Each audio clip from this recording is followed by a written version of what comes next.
bom dia para você. Sejam bem-vindos ao Jornal do Almoço desta sexta-feira.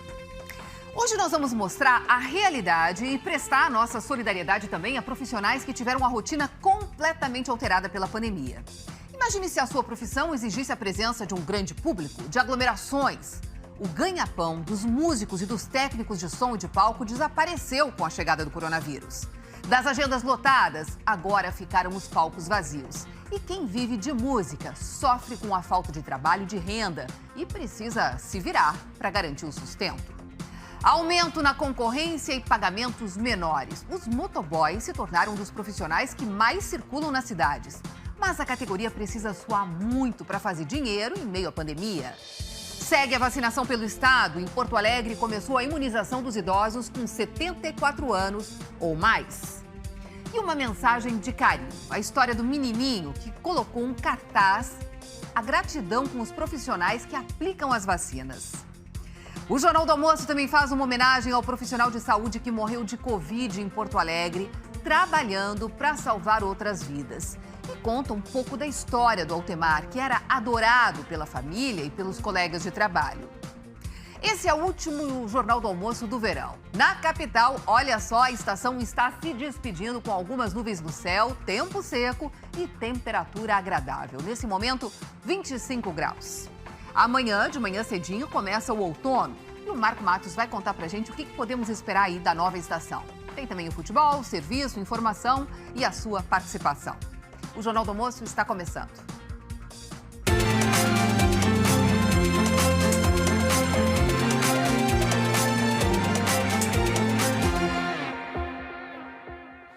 Nós estamos na Semana do Sono e a gente começa o JA de hoje fazendo uma pergunta. Você tem dormido bem? Olha, se a resposta foi não, saiba que você não está sozinho, não. Uma pesquisa desenvolvida aqui no estado mostrou que um dos principais impactos da pandemia nas nossas vidas é justamente na hora de dormir. Faz um ano que a Tainara, como muita gente, teve que levar o trabalho para casa. A advogada até adaptou um cantinho de casa para isso, mas sente falta da troca com os colegas. E tantas mudanças tiveram efeito na qualidade do sono. Eu acredito que impactou sim no meu sono em decorrência da ansiedade. A gente acaba ficando mais ansioso porque a gente fica preso no mesmo ambiente sem conseguir fazer a troca de energia que dentro dos ambientes profissionais diariamente ocorre. Quase 2 meses depois do início da quarentena, uma pesquisa online feita pelo Instituto do Cérebro com cerca de 6.400 participantes do país todo para entender como as pessoas estavam dormindo durante o distanciamento social, mostrou que as preocupações que chegaram com a pandemia estão tirando o sono de muita gente e de todas as idades. Sono, né, ele é um período onde, apesar de parecer que a gente, obviamente, é um período restaurador, que a gente está descansando, mas o cérebro ele continua funcionando ativamente durante o sono. Inclusive, existem estudos mostrando que privação de sono ou um sono desregulado pode levar a alterações do nosso sistema imunológico, né? Que é tudo que a gente não quer, né, num período de pandemia. Nos adultos, alterações do sono foram observadas em 70% dos entrevistados. 27% das crianças entre 4 e 12 anos e 56% dos adolescentes disseram ter dificuldade com o sono. E 58% das crianças de até 3 anos também apresentaram problemas na hora de dormir, principalmente por causa da mudança na rotina. A Daiane sabe bem como é isso. A filha Maria Luísa tem apenas 2 anos, ou seja, metade da vida dela foi na rotina imposta pela pandemia. Ela ainda estava na adaptação da escolinha quando tudo começou e sentiu o distanciamento social. Por mais que eu brinque com ela, que a gente faça atividades em casa, não é a mesma coisa que ter outra criança, né? Brincando, correndo, enfim, é o que ela gosta de fazer, né? Eu tenho ido dormir 2, 3 horas da madrugada, né? E eu percebo que quando eu tô muito ansiosa, quando eu tô muito agitada, ela também demora muito para pegar no sono. Entre os adultos, os sentimentos mais citados para as inquietações que tornaram o sono mais difícil estão ansiedade e medo. Não são poucos os motivos que temos para perder o sono, mas algumas dicas podem ajudar a ter um sono mais leve. Manter uma rotina que não varie muito o horário de dormir e acordar é importante. E uma boa noite de sono é resultado dos nossos hábitos durante o dia. Faz toda a diferença, por exemplo, tomar sol, que pode ser próximo a uma janela para quem não tem pátio. Ao entardecer, então, tomar algumas medidas ambientais, né, de ir acalmando a casa, escurecendo, né, fazendo atividades mais relaxantes, né, e também alguns cuidados com a alimentação, né, então evitar durante a noite alimentos muito pesados, alimentos gordurosos. Assim fica mais fácil esquecer, pelo menos por algumas horas, as preocupações do mundo lá fora e dormir mais tranquilamente para enfrentar um novo dia. Diz boa noite. Boa noite. Manda um beijo. Tá aí, boas dicas, né? Vamos experimentar. Gente, logo que começou a pandemia, há mais de um ano, o isolamento era algo novo e pegou todo mundo de surpresa, você deve se lembrar. Foi assim também numa pequena comunidade da Serra. Eu vou chamar a Shirley Paravise. Shirley, estou falando da Vila Jansen, que eu acho que foi uma das primeiras a registrar a chegada do coronavírus, né? Boa tarde para você. Oi, Cris, boa tarde. Isso, a comunidade do interior aqui da Serra foi uma das primeiras a registrar casos de Covid-19 depois que um homem que mora em Londres veio visitar os pais. Isso, claro, influenciou muito na rotina das pessoas. O local chegou a ficar completamente isolado, ninguém podia entrar ou sair. Um ano depois, nós voltamos lá para saber como as pessoas estão vivendo ainda em meio à pandemia. A Vila Jansen tem pouco mais de 300 moradores e fica entre as cidades de Farroupilha e Nova Roma do Sul. A pequena comunidade registrou os primeiros casos de Covid-19 na Serra há um ano e pegou todos os moradores de surpresa. Um homem que estava com o coronavírus tinha acabado de chegar na vila para visitar os pais. E no dia 19 de março, a Prefeitura de Farroupilha decretou o lockdown. Foi assustador, sinceramente, quando veio a notícia pra gente, meu Deus, olha, foi cada um se recolher na casa dele e, sabe, se isolar de todos, né, usar máscara o mais possível. Então eles nos comunicaram que nós tínhamos que fazer um isolamento, que eles tinham que fechar tudo aqui, que ninguém podia ir para a cidade. Tinha que ficar todo mundo recolhido. Depois do decreto que fechou a Vila Jansen, ninguém podia entrar ou sair sem extrema necessidade. O pequeno comércio foi fechado e as equipes da prefeitura lavavam as ruas várias vezes na semana. Dona Terezinha, mãe do Alencar Ferri, que estava com coronavírus, conta que foi um momento bem difícil para a família. Naquela época, pouco ainda se sabia sobre a doença. Nós tivemos muitas ameaças. Eu dormi 15 dias debaixo da cama, no piso, porque eles vinham ameaçar, eles vinham jogar pedra aqui na frente. A gente foi muito triste. Com o isolamento das famílias, a Vila Jansen não chegou a ter transmissão comunitária. Mas de lá para cá, poucas coisas mudaram. A comunidade segue as medidas de restrição impostas pela Prefeitura de Farroupilha. Foram registrados em pouco mais de um ano 44 casos. Parece que não existe mais nem fim de semana, mais domingo. Tu não vê mais ninguém, todo mundo fica meio recolhido também, porque agora começaram a ter medo, né? A igreja e o salão comunitário são o coração da Vila Jansen.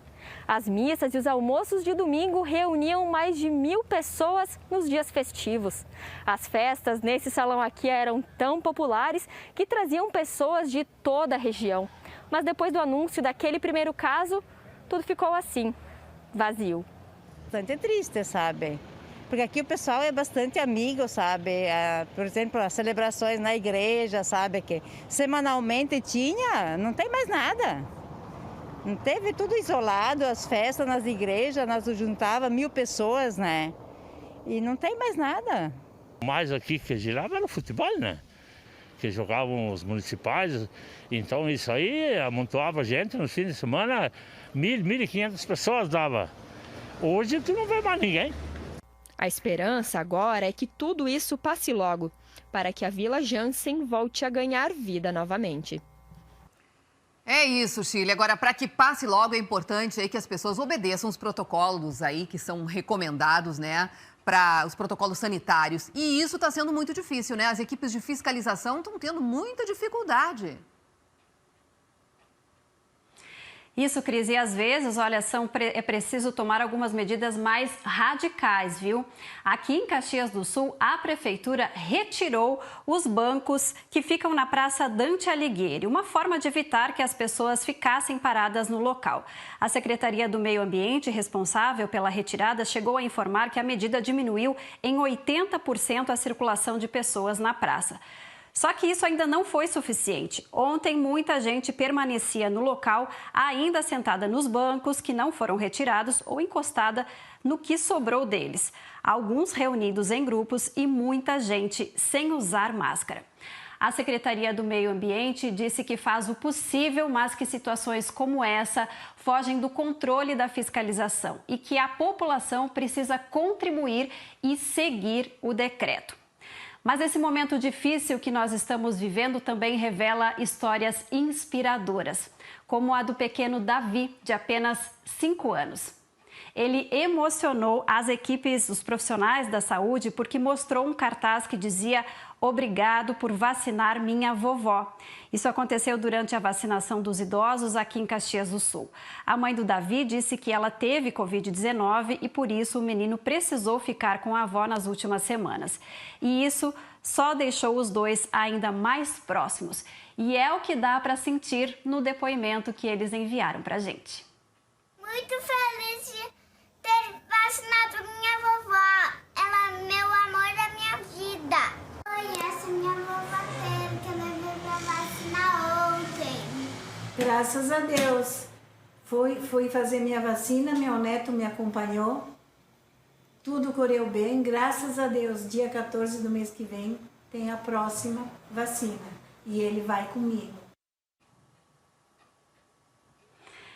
E esse gesto do cartaz também foi uma forma aí de homenagear e agradecer os profissionais da saúde que estão tão dedicados nesse momento. Que lindo, né, Cris? Volto contigo no estúdio, desejando um fim de semana de boas notícias também. Para você também, Shirley, um amor aí a história, né? E olha só, a gente tem mais bons exemplos aí vindo dos pequenos lá no norte do estado. Em Carazinho, uma menina de apenas 7 anos quebrou o cofrinho para doar as economias que ela tinha para ajudar o hospital da cidade. Matheus Rodrigueiro, foi um gesto que emocionou os funcionários do hospital, né, Matheus? Exatamente, Cristina. Bom dia a todos que acompanham o Jornal do Almoço. Não tinha como ser diferente, né? Histórias inspiradoras dessas crianças que têm esse olhar puro, né, sobre os fatos do dia a dia. A história é da Pietra, de apenas 7 anos, que decidiu ajudar o Hospital de Caridade de Carazinho, o hospital do município, com as próprias economias. Ela decidiu doar, então, esse dinheiro, cerca de R$200 que ela tinha guardado, depois que ela assistiu uma reportagem da RBS TV, onde a gente mostrou o problema de hospitais que enfrentam dificuldades financeiras para atender os pacientes. Além de levar o dinheiro, ela também entregou uma carta onde contava essa história para os profissionais, para os funcionários e para a direção do hospital, porque desde que começou a pandemia, ela disse que está muito preocupada com o atendimento a esses pacientes. Claro, o gesto emocionou a todos no hospital, toda a comunidade também. E como agradecimento, como presente, ela recebeu um bolo de chocolate feito pela equipe de nutrição do Hospital de Caridade. Nós conversamos hoje pela manhã com a mãe dela, a Raquel. A mãe dela ficou, inclusive, surpresa com o tamanho da repercussão que isso teve na comunidade, também nas redes sociais da instituição, mas disse que não queriam gravar entrevistas, que não iriam, nesse momento, gravar, porque a ideia era justamente ajudar e, segundo a mãe, a ideia foi totalmente da Pietra, que decidiu, então, fazer essa doação. O vice-presidente do Hospital de Caridade de Carazinho mandou um vídeo comentando essa ação. O gesto que a Pietra teve ontem, fazendo essa doação para o Hospital de Caridade de Carazinho, nos emocionou muito. E, ao mesmo tempo, nos deu a esperança de um futuro ainda melhor para o nosso país, para a nossa cidade. Esse gesto simbólico de doação dessa criança nos comoveu muito ontem. E nos sensibilizou e nos deu também, digamos assim, um amparo que a nossa instituição está no caminho certo, estamos trabalhando para o bem de toda a comunidade da nossa região. É com certeza, né, um gesto inspirador, né, para essa sexta-feira. Agora vamos mudar um pouquinho de assunto para falar sobre a vacinação, porque foi retomada hoje em Passo Fundo a vacinação para profissionais da área da saúde. O município recebeu cerca de 4.600 doses da Coronavac e pôde retomar, então, a vacinação em primeira dose. Hoje, até às 6 da tarde, o movimento está sendo grande no CTG Lalau Miranda, o ponto de vacinação aqui no município. Profissionais da saúde podem se vacinar hoje até às 6 horas da tarde. São 1.500 doses para esse grupo. Já no sábado e no domingo, aí a vacinação é exclusiva para os idosos. Das 8 da manhã às 6 horas da tarde, tem vacinação para os idosos acima de 72 anos. Então, idosos com 72 anos ou mais podem se vacinar em Passo Fundo no sábado e no domingo no CTG Lalau Miranda. Essa remessa também vai contemplar estudantes de cursos como odontologia, fisioterapia e fonoaudiologia, mas estudantes do último nível. Só que aí a vacinação para eles é só na próxima segunda-feira. A gente segue acompanhando, né, essa vacinação pelas cidades aqui da região. Cristina, desejando um ótimo fim de semana para todo mundo. Para você também, Matheus, e eu vou seguir falando em vacinação, agora sobre a vacinação aqui na capital. Começou hoje a vacinação para os idosos a partir de 74 anos de idade em Porto Alegre. Também está sendo aplicada a segunda dose da Coronavac em idosos que receberam a primeira há mais de 21 dias. A imunização acontece até às 5 horas da tarde em 21 unidades de saúde e em 3 pontos de drive-thru. No Big da Sertório, no Barra Shopping Sul e no estacionamento da PUC. Amanhã também vai ter vacinação, mas apenas nos pontos de drive-thru. A Prefeitura alerta que as doses estão garantidas para essas faixas etárias, então não precisa chegar cedo. Tem que levar um documento de identificação, um comprovante de residência e o cartão de vacinação, principalmente se for para a segunda dose. Bom, e sobre a vacinação aqui na capital, eu quero conversar agora com meu colega Túlio Milman. Túlio, boa tarde para você. Quero saber que avaliação você faz, Túlio, da aplicação das doses, principalmente aqui na capital. Oi, Cris. Bom, vamos dividir em duas partes esse comentário. O primeiro, né, ele é uma crítica construtiva. Tinha que ter muito mais doses de vacina à disposição da população, mas isso não é um problema do gestor municipal, isso realmente é um problema do governo federal. A gente já vem falando sobre isso. Mas o que eu quero destacar hoje aqui são manifestações que eu tenho recebido. Olha, e em geral, pela minha experiência como quase 30 anos de jornalismo, as pessoas que mais se mobilizam para escrever são aquelas que estão insatisfeitas. Isso é normal, a pessoa está irritada com alguma coisa, está insatisfeita, quer denunciar, pá, escreve para o jornalista. Tenho recebido nos últimos dias várias manifestações elogiosas, especialmente de pessoas de mais idade, em relação ao tratamento que vem recebendo nos postos de saúde da capital e nos locais de vacinação. Elas relatam que, em geral, está bem organizado, são recebidas com carinho pelos funcionários, não há uma espera muito grande, há uma sinalização boa sobre o distanciamento, as aplicações são feitas de uma forma gentil, carinhosa, e é muito importante a gente destacar isso. É claro que há problemas, deve ter alguém me ouvindo aí que teve que esperar, que chegou, não tinha, há problemas, mas nesse momento em que há uma pressão muito grande sobre o sistema, a gente precisa destacar que tem muita gente boa fazendo a sua parte com total dedicação. E tenho certeza que todo mundo conhece alguém com mais de 70, mais de 80, que teve num posto de saúde, num local de vacinação, num drive-thru, e foi recebido com carinho, foi recebido com respeito. E é isso que nós temos que fazer, especialmente com aquelas populações que são mais vulneráveis, que estão mais assustadas e que precisam mais da vacina. Então, que bom que isso está acontecendo em Porto Alegre, em várias cidades do Rio Grande do Sul, e a gente tem a obrigação de destacar, até como estímulo para as pessoas que estão lá na linha de frente, no estresse, mas fazendo o melhor que elas podem. Essa é uma lição para todo mundo. Beijos e abraços, bom fim de semana, até segunda. Para você também, Túlio, a única crítica que eu faria, né, que eu acho que também deveriam ficar abertos aí os postos de saúde durante os finais de semana, não apenas os pontos de drive-thru, já que a gente está aí num mutirão, né, é preciso com urgência vacinar e cada vez vacinar mais. Gente, por falar em vacinação, teve fila hoje em Santa Cruz do Sul. A cidade começou a vacinar quem tem 70 anos ou mais. Esse vai ser o nosso assunto depois do intervalo. E ainda hoje você vai ver as dificuldades e os riscos de uma das profissões mais procuradas nesses tempos de pandemia. Em 1 minuto e meio a gente está de volta. E Idosos a partir dos 70 anos já podem ser vacinados contra a Covid em Santa Cruz do Sul. A ampliação da faixa etária aconteceu hoje e a Kelly Veronês tem as informações ao vivo pra gente. Kelly, parece que os lugares nunca tinham sido tão procurados, né? Vai ter vacina para todo mundo, Kelly? Boa tarde, Cristina. Infelizmente não. E olha que esse foi o maior lote de doses contra a Covid já recebido aqui na cidade. Mas como você falou, a cidade reduziu ainda mais a faixa etária do grupo de vacinação para 70 anos e a partir de hoje também socorristas da Brigada Militar fazem parte do grupo prioritário. Bom, parece que muita gente se interessou pela imunização. Dá uma olhadinha nas imagens que a gente tem para mostrar, que são de hoje de manhã, mas que retratam bem como estavam há pouco tempo atrás, há cerca de meia hora, quando a Prefeitura informou que restavam apenas 440 doses para serem distribuídas nos 11 pontos de vacinação. Eu quero explicar que a gente está no Parque da Oktoberfest, que é um dos pontos de vacinação e que atende nesse modelo drive-thru e também para pedestre. Mas o que acontece aqui também é um retrato do que está acontecendo, segundo a Prefeitura, nos outros pontos de vacinação. Como muita gente procurou esse serviço, qual foi o resultado? Acabaram as doses em horas. Foram 3.440 doses contra a Covid que já terminaram. Então fica o recado para a população de Santa Cruz do Sul. Quem está na fila buscando imunização, que aguarde a orientação das equipes da Prefeitura, porque ainda pode ser que tenham senhas para ser distribuídas. Quem não saiu de casa, que não faça isso, porque não tem mais doses disponíveis para atender todo mundo. Agora a gente fica com um pensamento positivo, é que é muita gente, e o resultado disso é que daqui a 28 dias, Cristina, esse povo todo vai estar aqui de volta buscando a segunda dose, porque 90% dessas doses foram aplicadas pela primeira vez na população, viu? Isso mesmo, né? E a gente espera que logo, então, os postos possam ser reabastecidos e mais pessoas aí tenham vacinas à disposição, né? Muito obrigada pelas informações. Gente, vamos seguir com a previsão do tempo? Marco Matos já está aqui para falar sobre esse último dia do verão. Tá terminando, Marco? Já estou até triste, Cris. Minha estação preferida. Eu também.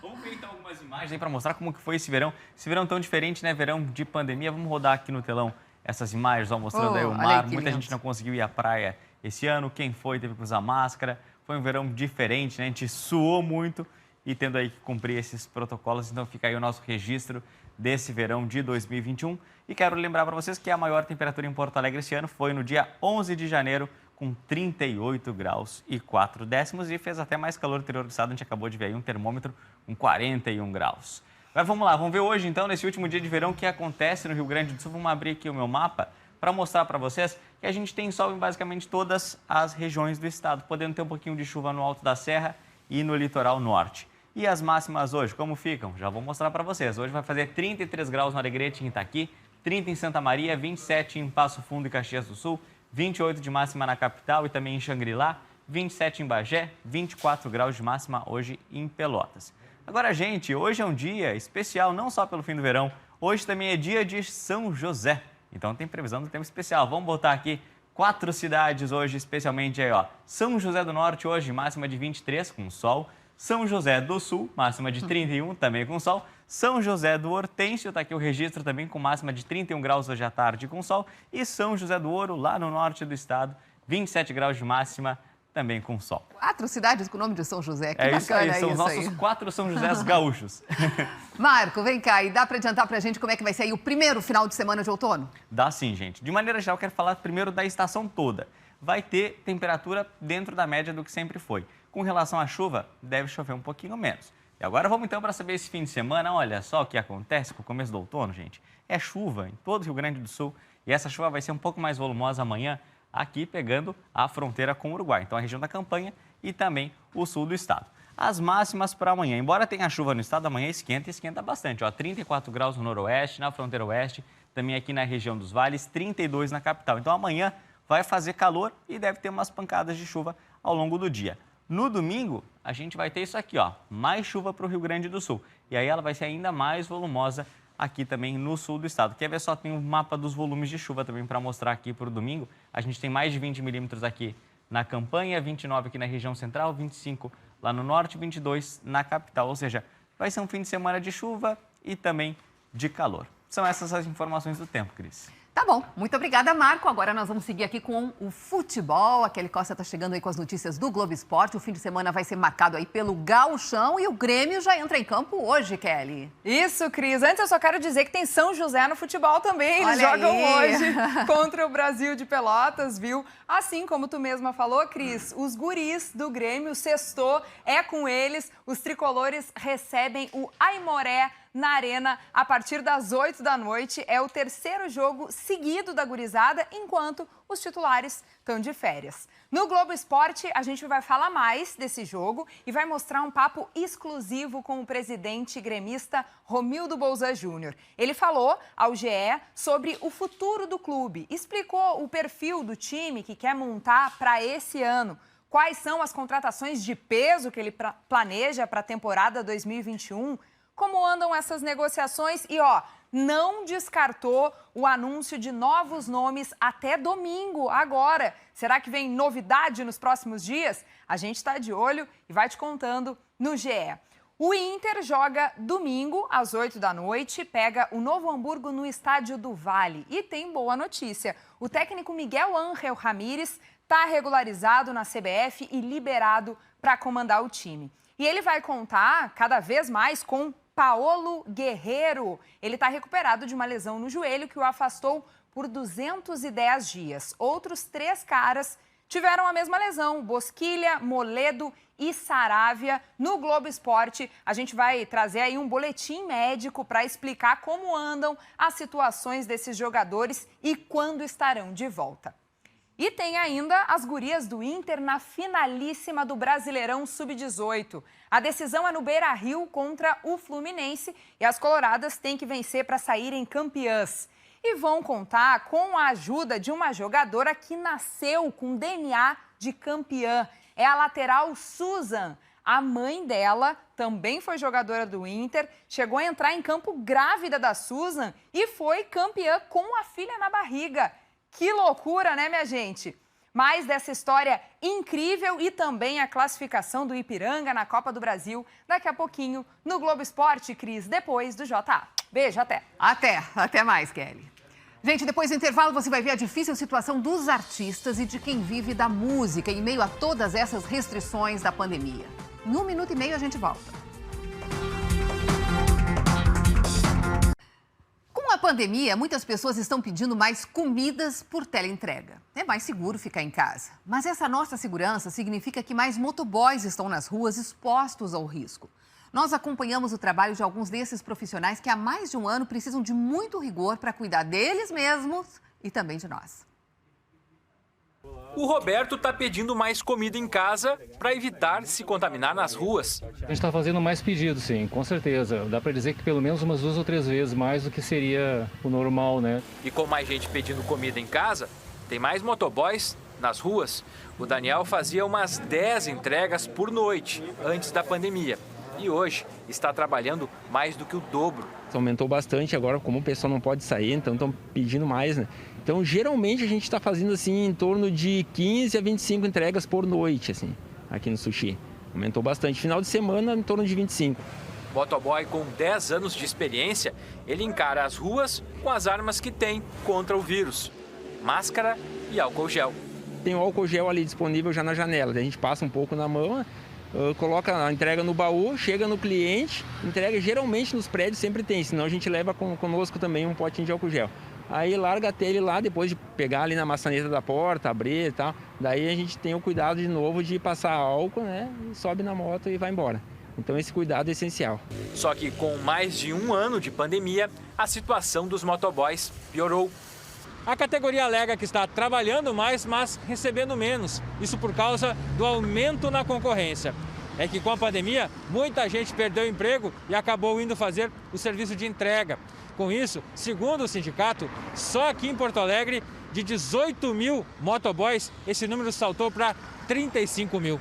O preço das entregas caiu pela metade em alguns casos, segundo o Sindicato dos Motociclistas Profissionais do Rio Grande do Sul. Mas motoboys sem experiência também estariam se expondo a mais acidentes e mais contaminação. E a maioria fica sem assistência.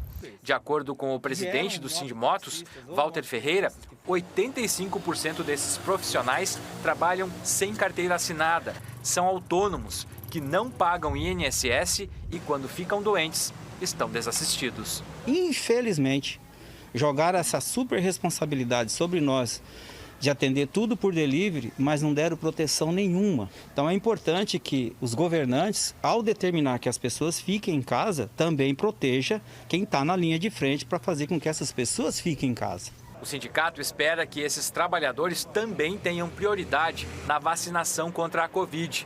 O Fernando enfrenta essa realidade nas ruas há 2 anos. Com o nosso trabalho, permitimos que as pessoas fiquem em casa, que as pessoas evitem aglomeração, mas também o contraponto disso é a gente estar na rua exposto ao vírus, né? Isso é extremamente complicado e hoje a categoria dos motoboys vivem com medo de Covid, com medo da contaminação. No estado, a estimativa do sindicato é que o número de motoboys aumentou de 250 mil para 400 mil durante a pandemia. O que leva nós a trabalhar e seguir nesse emprego é manter a nossa geladeira cheia, é manter a nossa mesa com comida, é manter a nossa família alimentada, estruturada e feliz. É isso que faz os motoboys saírem para a rua e eu tenho certeza que a nossa categoria faz o que faz por amor de estar em cima da moto, de poder estar contribuindo com a sociedade, de poder estar contribuindo com o combate à pandemia, com o combate ao coronavírus. Aí, né, uma categoria que realmente está sendo super útil nessa pandemia, precisa mesmo de mais atenção. Gente, cerca de 125 mil pessoas estão esperando para fazer as provas para a carteira de motorista aqui no estado. Segundo o Detran, as restrições da bandeira preta e o afastamento de servidores por causa da Covid contribuíram para esse atraso. Outra preocupação dos motoristas é sobre a taxa de licenciamento dos veículos. A partir de abril, já deve estar disponível o pagamento com o novo valor. A fila para fazer as provas da carteira de motorista só aumenta no estado. Isso é consequência de um ano de pandemia e também das recentes restrições da bandeira preta. Para se adequar às normas da bandeira, foi preciso suspender as provas teóricas e reduzir o número de vagas para exames práticos em 50%. Algumas provas já estão atrasadas há mais de 3 meses. A novela da Luísa é bem mais longa. Ela está desde agosto do ano passado tentando tirar a primeira habilitação. Agora só falta o exame prático. E aí eu perguntei, qual é a previsão para a prova prática, né? Daí eles me falaram que não tem como ter uma previsão, mas era mais ou menos de 2 a 3 meses. Isso antes de sair a bandeira preta. Agora eu não sei qual que é a previsão mais. O problema é que tanto tempo sem praticar pode interferir no resultado da prova. Terminei em fevereiro, mas aí até, maio, junho vai ser minha prova. Eu tenho que fazer pelo menos 1 ou 2 aulas por semana para conseguir chegar na prova sabendo o que eu tenho que fazer. Atualmente, cerca de 74 mil pessoas aguardam provas teóricas e 51 mil exames práticos. Quem sofre também são os CFCs. O movimento caiu muito. Só aumentaram as reclamações dos clientes. Está bem difícil. Hoje nós nos encontramos com 200 pessoas esperando o exame teórico. Aí a gente entende, né, a parte do Detran com a perda dos servidores devido ao Covid e tal. Só que, ao mesmo tempo, a gente está entre os clientes e os servidores, né, que não estão nos dando suporte, mesmo a gente entendendo, assim, né? Na bandeira vermelha, os CFCs conseguiam fazer cerca de 11 mil atendimentos mensais. Agora, na bandeira preta, esse número caiu para 5.500. Além das restrições de atendimento, o Detran tem sofrido com o aumento do contágio entre os servidores. O número de afastamentos de 2021 já superou todo o ano de 2020. Para tentar diminuir essa fila, alguns CFCs estão conseguindo fazer provas teóricas de forma online. O problema é que de 260 CFCs, apenas 30 têm essa tecnologia. Nós estamos trabalhando para nos próximos, no máximo 60 dias, ter mais de 120 CFCs já operando com prova eletrônica. Então, o candidato vai no CFC, já faz a prova ali, tudo monitorado pelos nossos servidores. A expectativa é que, para colocar toda a demanda em dia, os CFCs levem todo o ano de 2021, dependendo, é claro, do nível de restrições que ainda possam ocorrer. Outra preocupação dos motoristas é quanto ao novo valor e o pagamento do licenciamento. Início do mês de abril, a gente deve ter, então, a aprovação do projeto, sanção pelo governador, reduzindo, então, de R$ 94 para R$ 66 reais o valor da emissão do documento. Nesse caso, a emissão do documento virtual. Quem pagou os 94, a gente colocou uma previsão ali de retroatividade até 15 de dezembro de 2020, então a pessoa vai receber esse crédito no licenciamento 2021. Quem não pagou, se puder aguardar aí até a primeira semana aí de abril, a gente acredita que já esteja encaminhado e já esteja com esse novo valor. Bom, agora eu quero mudar de assunto e falar aqui com a Giane Guerra sobre a privatização da Corsã. Giane, tantas vezes durante a campanha eleitoral aí a gente questionou o governador sobre a venda da Corsã. Ele disse que não seria privatizada e agora teve aí essa mudança de planos, assumindo todo o ônus político que tem isso, né? Eu queria que você explicasse pra gente o que fez o governador tomar essa atitude aí e mudar de posição, Giane. Olha, Cris, o governador disse que foi o novo cenário, né? O novo cenário do setor de saneamento no geral. Nós tivemos a aprovação de um marco regulatório, isso é nacional e isso mexe bastante nos contratos da Corsã com os municípios. E mais, exige um forte investimento por parte das empresas no setor de saneamento, que a gente sabe que a Corsã não tem capacidade de fazer. Teria que triplicar o investimento que ela fez no ano passado, para se ter uma ideia. E aí, por isso que foi anunciado esse IPO. Mas o que quer dizer essa sigla, né, Cris? Ela é a oferta inicial de ações. É quando uma empresa começa a ter ações negociadas na Bolsa de Valores de São Paulo. A empresa pega e se divide em pedacinhos, né? E o governo estadual, por enquanto, é dono de toda a Corsã, ela é uma estatal. E a ideia é vender essas ações para o mercado financeiro, para os investidores na Bolsa de São Paulo em outubro.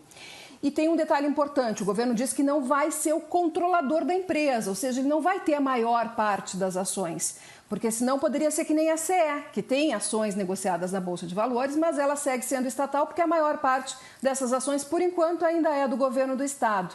E aí, com isso, ela vai ser uma empresa de capital aberto, ela vai ter acionistas. A ideia é que os acionistas poderiam controlar melhor a empresa teria mais dinheiro para investir, mas aí fica a pergunta, será que os acionistas vão ter interesse em comprar as ações da Corsã? E fazendo com que o governo do estado consiga arrecadar todo esse dinheiro? Depende. O governo do estado vai ter que dizer quem é que vai fazer a gestão da Corsã, para que o investidor tenha confiança que vai ser um bom negócio comprar ações da empresa e que essas ações vão dar para ele um bom retorno. O mercado financeiro está oscilando bastante, né, Cris, neste momento da economia. Até outubro tem muita coisa para acontecer. Giane, você sempre traz aqui para a gente a análise econômica, fala muito de números, né? Mas nem sempre economia são apenas números. Tem vida, tem pessoas, tem sensibilidade. E eu sei que você tem uma história lindinha hoje para contar para a gente, que vem lá da Serra, é isso? Ai, Cris, emocionante, emocionante. É sobre uma família da Serra, tem aqui uma fotinho deles para mostrar. É o empresário Douglas Loeser. Ele, há 4 meses, ele e a esposa resolveram abrir uma loja em Nova Petrópolis e a loja ficou um tempo agora fechada durante o início das restrições da bandeira preta. Depois foi autorizada porque é de material de construção. Mas nesses primeiros dias, o casal ficou muito tenso com a loja fechada. Era uma aposta da família. A esposa do Douglas, inclusive, deixou o emprego dela para tocar esse negócio da família, essa aposta da família. Pois então, eles ficaram muito preocupados e discutiam em casa, o que é normal, sobre o que fazer com o seu negócio, o que fazer com a loja. Então, eles têm esses 2 filhinhos lindos que nós vimos aqui, que é o Pedro, de 7 anos, e a Antonella, de 3 anos. Um dia eles estavam discutindo em casa, conversando, né, sobre a situação da loja, o que fazer, e o Pedro chegou com uma nota de R$10 e entregou para o pai dele. O pai dele perguntou, o Douglas perguntou, por que esse dinheiro? E o Pedro disse, é para ajudar na loja. É para ajudar na loja. E o Douglas me contou que esse dinheiro estava no cofrinho dele, que os 2 têm cofrinho, a gente viu ali na foto, né? Os 2 têm cofrinho. E esse dinheiro, o Pedro ganhou da Fada do Dente, Cris, da Fada do Dente. Essa personagem tão bacana, né, das crianças. E ela deu esse dinheiro para o pai. O Douglas não quis aceitar de primeira. Ele disse que o dinheiro era do Pedro, mas o Pedro disse, quem está precisando agora são vocês. Então o Douglas aceitou E está com a nota guardada, ele disse que vai ser um símbolo do futuro. Ele até compartilhou isso na rede social, foi como eu fiquei sabendo, e daí fui atrás dele para entender essa história e contar aqui para os nossos telespectadores, até para inspirar outras pessoas, né? E para a gente entender, o Douglas disse que foi muito emocionante, porque numa época em que a gente está vendo muito egoísmo, esse gesto foi tão puro, foi tão bonito e tão cheio de simbologia. E eles nos mandaram um recadinho, vamos ouvir. Por a gente estar fechado, por estar passando por toda essa dificuldade. E ele tirou esse dinheiro do teu cofrinho, né, Pedro? É. Dinheiro que ele ganhou da fada do dente e acabou nos dando essa nota. Até não tô com ela aqui agora, mas a nota está guardada para representar esse momento que nos deu um gás novo, um ânimo novo.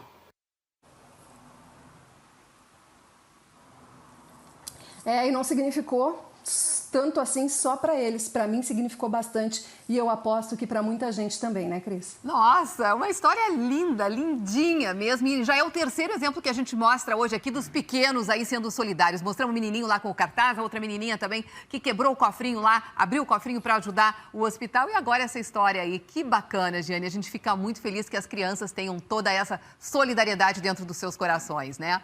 Obrigada, bom fim de semana para você. Bom, muitos setores foram diretamente atingidos pela pandemia, né? Tem gente que está sem trabalhar 1 ano e esse é o caso para muitos profissionais da indústria musical, músicos, técnicos. Eles ficaram sem renda e sem poder fazer o que eles fazem tão bem, levar alegria e cultura para todos nós. Os palcos por todo o estado estão assim, vazios. O equipamento pegando poeira.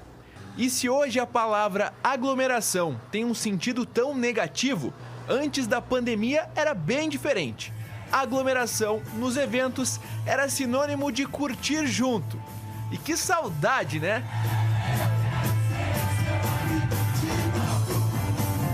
A dupla de metais da banda Os Atuais, o Mika e o Gerson, teve que dar aquela improvisada, e não somente na música. Depois de quase 1 ano parados, sem shows, eles resolveram abrir essa lavagem de carros aqui em Tucunduva.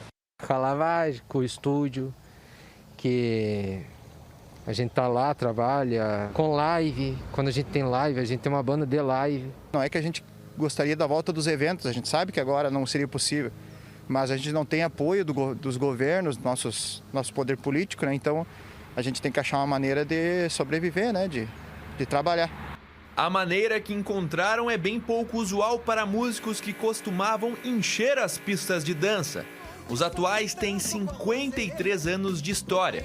Faziam uma média de 25 shows por mês antes da pandemia. Donos de 4 discos de ouro, com mais de 1,5 milhão de cópias vendidas, são conhecidos como os Reis do Baile. Meu coração só quer você, por mais que eu tente, eu não consigo te esquecer. E não são só os músicos que tentam sobreviver. Quando uma produtora trabalha, quando uma produtora realiza um show, começa a organizar o show, ela movimenta aproximadamente em torno de 70 outros setores da economia, né? Além, obviamente, dos seus colaboradores. Esses colaboradores que eles vão do carregador ao segurança, né? Ao copeiro, à camareira. Se os shows presenciais pararam, outra forma de se conectar com o público se popularizou nos últimos meses: as lives. Muita gente assistiu ao vivo aos shows dos artistas que gosta daqui, no conforto do sofá de casa. Quem investiu nelas foi o músico gaúcho Rodrigo Esteban Tavares. E foi super bacana ver vários artistas se reinventando, mas também tem uma preocupação com os músicos em geral, assim, né? A gente pensa em fazer live, a gente tem um público pré-definido que vai nos nossos shows, mas a gente se preocupa mais com aqueles músicos também que não tem uma base de fãs ou que tocam na noite.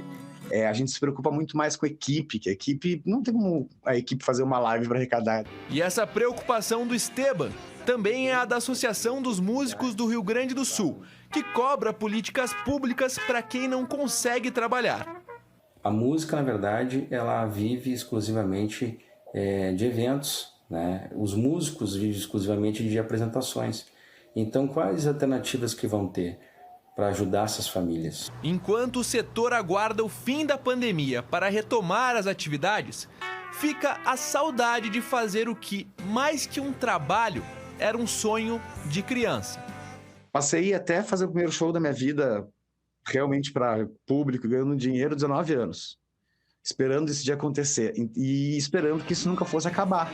E acabar não acabou, mas tu tira férias ali em janeiro, quem sabe, 15 dias. Mas tu não fica um ano, ninguém estava preparado para o outro. A gente sente falta, né? É o que tu sabe fazer, é o que tu se dedica a tua vida, tu estuda para isso. Tu dedica a tua vida inteira à música. Aí, de repente, acaba tudo, né, cara? Parece que não volta nunca, né? Sabe? Aquela coisa assim que tu praticamente se sente um desempregado, né? Bom, sobre essa difícil situação do setor, o governo do estado disse que até o fim do ano passado distribuiu mais de 124 milhões de reais a profissionais da cultura. Esses valores vieram da aplicação da Lei Aldir Blanc de editais e também de premiações. Outros 50 milhões foram viabilizados por meio do Procultura RS. Esse ano, pela Lei de Incentivo, já foram investidos mais de 8 milhões de reais. Também foram distribuídas mais de 1 tonelada de alimentos e 1.000 itens de higiene e limpeza. Por causa da piora da pandemia, esse serviço acabou sendo interrompido, mas deverá ser retomado. A Secretaria da Cultura disse ainda que prepara uma ação de co-investimento entre os estados e os municípios. O presidente Jair Bolsonaro entrou ontem à noite com uma ação no Supremo Tribunal Federal pedindo a suspensão de medidas que impõem restrições contra a Covid tomadas por Eduardo Leite e por outros governadores brasileiros. Nós vamos chamar a Débora Cademartori lá em Brasília para conversar conosco. Débora, qual foi o argumento usado pelo presidente para entrar com essa ação? Oi, Cris. Boa tarde a todos que nos acompanham. Segundo o presidente Jair Bolsonaro, esses decretos são excessivos e não têm respaldo técnico. Ainda de acordo com essa ação protocolada no Supremo Tribunal Federal, as medidas de circulação não têm respaldo legal. Isso porque não passaram também por assembleias legislativas desses estados que estão sendo impugnados pela Presidência da República, incluindo o Rio Grande do Sul. No entendimento do governo federal, essas ações configuram também estado de sítio, prerrogativa exclusiva aplicada para a Presidência da República com o aval do Congresso Nacional para poder entrar em vigor. No Rio Grande do Sul, por exemplo, foi citado também na ação que o governo proibiu a venda de produtos considerados não essenciais. De acordo com a tese do presidente da República, somente seria legal se esses decretos fossem destinados exclusivamente para doentes e infectados pela Covid-19, além de casos suspeitos da doença. Bom, Cris, esse é o pior momento da pandemia no país e também no Rio Grande do Sul. Os hospitais estão receosos em relação à falta de medicamentos para a intubação de pacientes que hoje estão infectados. De acordo com os especialistas ouvidos por mim, pela RBS TV, pela Rádio Gaúcha, eles são unânimes em dizer que quanto menos pessoas circulando nas ruas, menos o vírus circula também. Pelo menos é isso o que informa os especialistas e é por isso também que as medidas adotadas por governadores e prefeitos em relação à restrição de circulação fazem sim sentido, de acordo com os especialistas. Por enquanto, a ação não foi sorteada para a relatoria no Supremo, mas a Procuradoria-Geral do Estado, que faz a defesa do governo do Rio Grande do Sul nos tribunais, falou que o presidente Jair Bolsonaro ignora as circunstâncias excepcionais decorrentes da pandemia no Rio Grande do Sul e no país, partindo da premissa de que se esteja vivendo em uma situação de normalidade. Ainda assim, diz a Procuradoria, a ação impetrada pelo governo federal parte de premissas equivocadas e desconsidera o equilíbrio que deve haver entre a proteção à saúde e também o livre exercício das atividades econômicas, Cris. Vamos aguardar aí a resposta do Supremo, né? Obrigada pelas informações, Débora. Bom fim de semana. Bom, e seguimos falando aqui nas restrições, porque a partir das 8 da noite de hoje começam a valer medidas mais restritivas em Pelotas, no sul do estado. A Patrícia Porciúncula traz as informações pra gente. Esse vai ser o terceiro fim de semana, né, Patrícia? Com medidas aí mais restritivas no sul, na região sul toda. Pois é, Cris, boa tarde para você, boa tarde a todos. Olha, essas medidas seguem valendo aqui em Pelotas, então até segunda às 5 horas da manhã. E o movimento nas ruas da cidade realmente diminui bastante com essas restrições, já que locais públicos como a praia, parques e praças precisam estar fechados, não pode ter permanência de pessoas, apenas a circulação, prática de atividade física, por exemplo. Os restaurantes, além de teleentrega, podem oferecer o serviço de drive-thru ou pegue leve. Já padarias, supermercados e açougues só podem funcionar com teleentrega. Farmácias, postos de combustíveis podem abrir e clínicas de saúde atender emergências. São medidas que tentam diminuir o contágio, as internações e as mortes pela Covid. O mês de março já registra 49 mortes em Pelotas. Todos os leitos de UTI Covid estão ocupados, 11 pacientes aguardam por uma vaga, segundo o último boletim da Prefeitura de Pelotas. E o doutor Rafael, que é médico e trabalha na UTI Covid, no atendimento, então, de pacientes com estado grave, no Hospital Escola da Universidade Federal de Pelotas, gravou um recado para quem está nos assistindo. Vamos ver. O tempo médio de permanência de um doente com coronavírus internado em uma UTI específica para o seu tratamento é de 10 a 14 dias. Esse número, versus a grande quantidade de novos casos que são diariamente diagnosticados aqui em Pelotas e na região sul, é fácil de ver que a conta não fecha. Aqueles mesmos cuidados que eram preconizados lá no começo da pandemia, como o uso da máscara, o isolamento social, a lavagem das mãos e o uso do álcool gel, seguem tão importantes quanto antes. Mudando agora de assunto, em Bagé começaram a ser vacinados hoje contra a Covid agentes da segurança pública. Uma nova remessa, então, de vacinas, 3.350 doses, possibilitou, então, a Prefeitura ampliar a vacinação para outros grupos, como policiais civis e militares. Os agentes de segurança recebem a dose até a 1 da tarde no regimento da Brigada Militar. A vacina também está sendo aplicada em idosos com 74 anos. Amanhã será a vez de quem tem 73 e domingo 72 anos.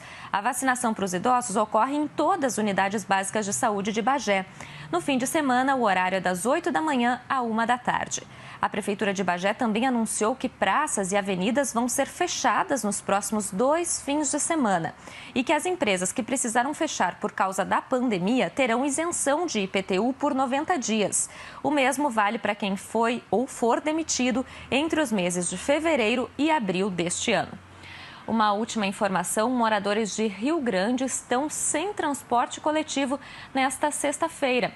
É que funcionários da empresa Noiva do Mar paralisaram as atividades, alegando atraso no pagamento dos salários, benefícios e demissões em massa. Os trabalhadores bloqueiam a saída dos ônibus das garagens. Em fevereiro, 29 funcionários foram dispensados. Não há previsão de quando os ônibus vão voltar a circular. A empresa afirmou que o jurídico vai entrar em contato com o Sindicato dos Trabalhadores para resolver, então, essa situação. Essas são as informações. Um bom fim de semana a todos. Para você também, Patrícia. Depois do intervalo, a gente mostra que começou a funcionar o hospital de campanha da capital e também as homenagens ao profissional de saúde que morreu de Covid-19. Ele trabalhava ajudando pacientes que tinham se contaminado com o vírus. Nós já voltamos. 12h e 43 minutos, Jornal do Almoço de volta e com a informação de que a Secretaria de Saúde entregou o chamado kit intubação para 30 hospitais do nosso estado. A remessa de mais de 27 mil frascos de medicamentos está sendo entregue desde ontem para aqueles hospitais que relataram possibilidade de desabastecimento dos insumos que são usados para realizar o procedimento de intubação de pacientes em unidades de tratamento intensivo. Essa leva de medicamentos foi adquirida pela Secretaria com recursos do Tesouro do Estado. Nesta semana, já foram entregues outros 35 mil medicamentos para utilização em UTIs. E a Secretaria de Saúde também fez a entrega de equipamentos para 12 hospitais gaúchos. São 71 respiradores e 32 novas camas que vão possibilitar a abertura de novos leitos de UTI SUS no estado. A Santa Casa de Porto Alegre recebeu 10 respiradores. As doações foram feitas pela empresa JBS. Desde o início da pandemia, 1.370 novos leitos de UTI foram abertos aqui no Rio Grande do Sul.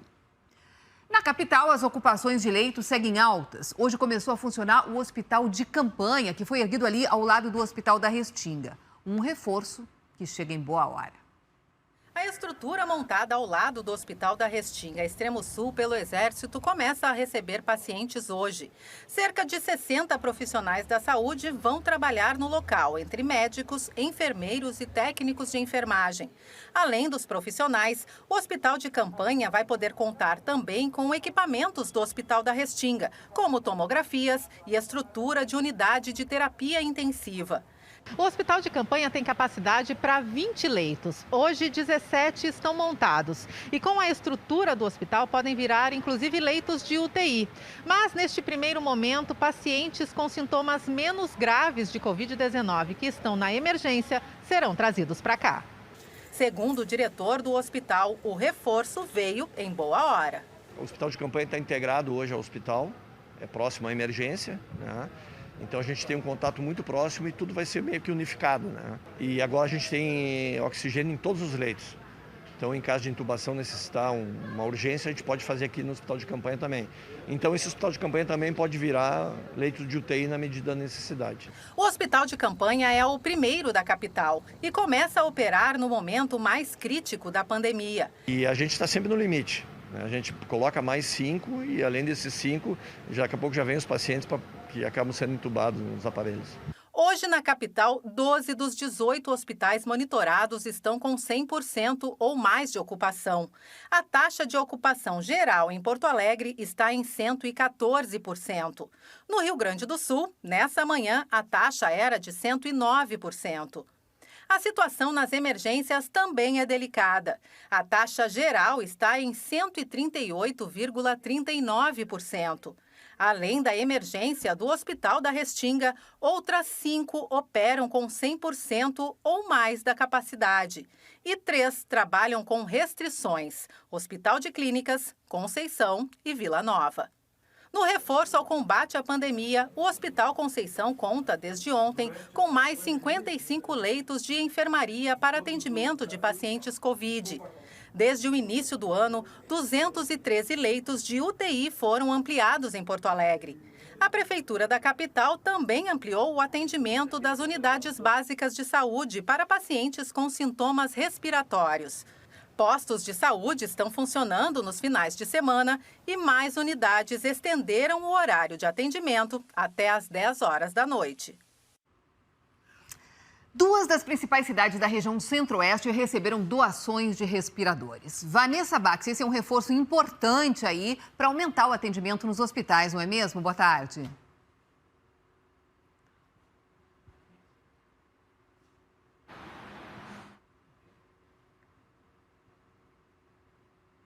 Não estamos conseguindo ouvir a Vanessa, daqui a pouquinho a gente tenta aí restabelecer esse nosso contato lá com a região centro-oeste. Antes disso, gente, eu quero mostrar para vocês as mensagens que estão chegando aqui no nosso WhatsApp, está chegando quase no finzinho do nosso Jornal do Almoço. Eu quero começar com essa aqui, olha só. O pessoal da sanificação, lavanderia, manutenção também é da linha de frente. Peço uma homenagem a eles. Lauristen Welter de Santo Ângelo, muito bem lembrado, né? Esse pessoal aí tá assim na linha de frente, fazendo um trabalho muito importante nos nossos hospitais. Claro que merecem sempre a nossa homenagem. O que nós temos aqui? Minha mãe Daici sendo vacinada. Gratidão, Dom Pedrito. Como é bom, né? A gente vê sempre os familiares da gente também recebendo as vacinas aí, ficando imunizados. Chegando a Páscoa e a minha mãe Brandina aproveita o tempo em casa para fazer artesanatos. Essa árvore de Páscoa toda feita por ela. Ovinhos pintados, coelhos de crochê. Heloísa Zambuja, que trabalho lindo. Tá aí, fica a dica, principalmente para quem fica em casa aí nos finais de semana, né? Podendo aí fazer esses trabalhos. Hoje eu fui fazer o bem, doem sangue e salvem vidas. A mensagem do Carlos Pereira de Viamão, também muito bem lembrado, né? A gente sabe que nos nossos hospitais estão precisando, os estoques estão sempre baixos aí durante a pandemia. Bom dia, meninas do Jornal da Manhã, olha aí, ó. Esses são os meus trabalhos da pandemia. Vera Núbia Chagas Padilha, de Porto Alegre, está mandando aí essa mensagem que nós também estamos mostrando no Jornal do Almoço, porque olha que lindo esse trabalho que ela fez, um crochê muito bacana. O que mais que a gente tem aqui? Biscoitos amanteigados, é isso? Isso, produção de hoje. Aos 77 anos, Zeno Schneider adora produzir biscoitos, pães e cucas em forno de tijolo. Bom, Agora nós vamos de novo até a região centro-oeste, vamos ver se a gente consegue restabelecer o contato com a Vanessa, que estava falando com a gente aí, mas nós não estávamos ouvindo você, Vanessa, sobre essa questão aí dos respiradores que chegaram aos hospitais da região. Vamos ver agora se a gente consegue te ouvir. Oi, Cris. Agora sim com áudio para dar essa boa notícia, né? São duas cidades aqui do Centro-Oeste que receberam respiradores, Uruguaiana e Santa Maria. Em Uruguaiana foram 5 respiradores, chegaram na cidade ainda ontem à tarde, já estão no Hospital Santa Casa de Uruguaiana. Essa doação dos equipamentos só foi possível através de uma campanha de arrecadação de recursos realizada pela Associação dos Arrozeiros de Uruguaiana e Barra do Quaraí, Sindicato Rural de Uruguaiana, Fundação Pioneiros, Instituto Cultural Floresta e Instituto do Coração. Em 48 horas, os produtores rurais e também empresas ligadas ao setor agropecuário conseguiram arrecadar R$367 mil, valor suficiente para comprar 10 respiradores. 5 são esses que a gente mostrou agora, os outros 5 chegam na semana que vem.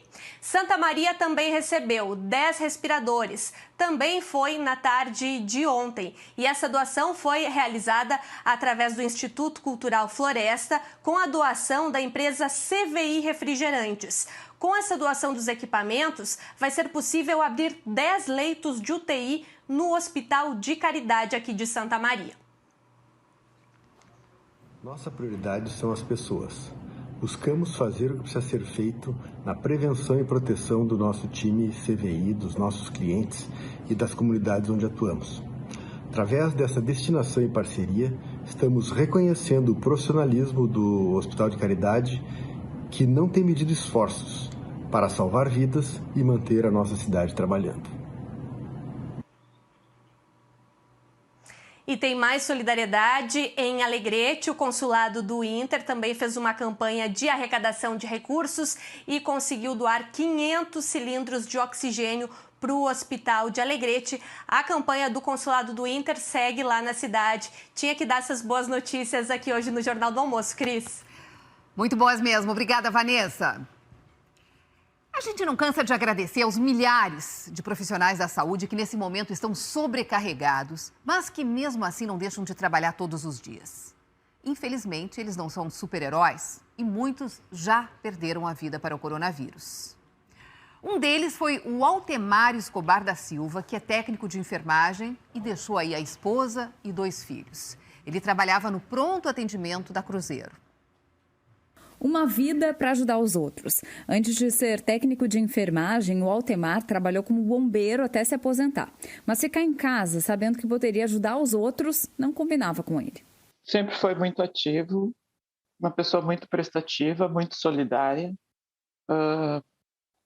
Não tinha momento ruim para ele.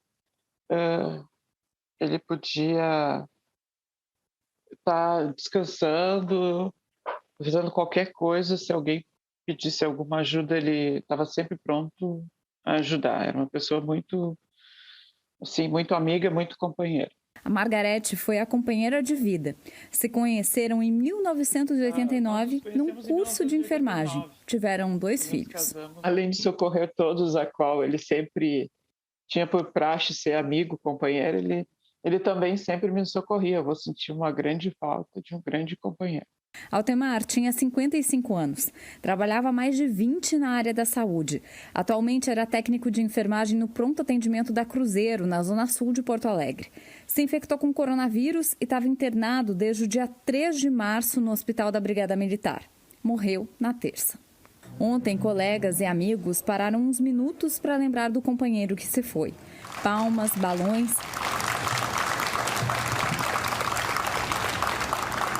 A gente sabia que podia ser qualquer um de nós, mas hoje foi ele e vai saber se não vai ser eu semana que vem.